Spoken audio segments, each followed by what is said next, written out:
নানা সময়ে আলোচনায় উঠে আসা মডেল ফারিয়া মাহবুব পিয়াসা 11 মার্চ মঙ্গলবার মাদক মামলা থেকে খালাস পেয়েছেন তিনি।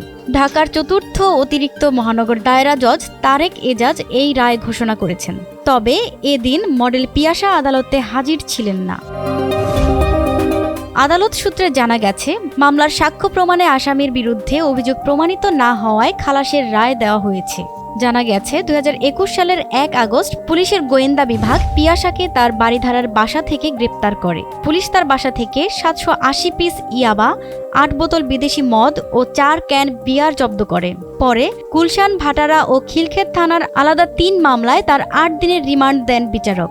এরপর 28 সেপ্টেম্বর মামলার তদন্ত কর্মকর্তা সিআইডি পুলিশের পরিদর্শক মোহাম্মদ আব্দুল লতিফ ঢাকার সিএমএম আদালতে মামলার অভিযোগপত্র দাখিল করেন। 2023 সালের 11 জানুয়ারি পিয়াসার বিরুদ্ধে অভিযোগ গঠনের মাধ্যমে এই মামলার বিচার শুরু হয়। বিচার চলাকালে আদালত 14 জনের সাক্ষ্য গ্রহণ করেন। এই ঈদে জামা জুতো অ্যাকসেসরিজের ডিসকাউন্ট। 2017 সালের মে মাসে বনানীর রেইনট্রি হোটেলে 2 বিশ্ববিদ্যালয় শিক্ষার্থী ধর্ষণের শিকার হয়েছিলেন।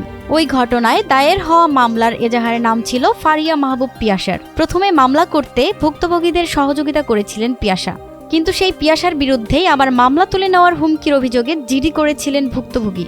ওই ঘটনার পর পিয়াসার বিরুদ্ধে একটি মামলা করেছিলেন তার শ্বশুর আপন জুয়েলার্সের মালিক দিলদার আহমেদ। পিয়াসাও সাবেক শ্বশুর দিলদার আহমেদের বিরুদ্ধে পাল্টা মামলা করেছিলেন। প্রতিমা সরকার, এনটিভি অনলাইন।